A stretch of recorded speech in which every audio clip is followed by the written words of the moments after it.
Assalamu alaikum. Hello everyone.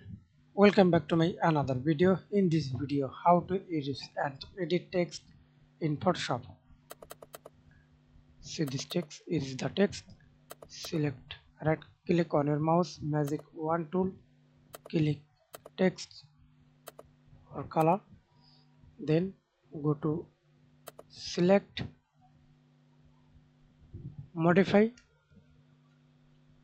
expand type all. Okay, then now click OK.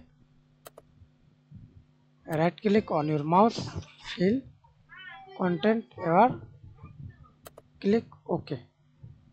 Control D. Now see this is text and type any text. Create a new layer. Select the text. Edit. Okay, create a new layer.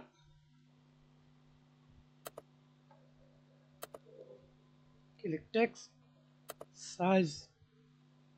Color. White. Okay.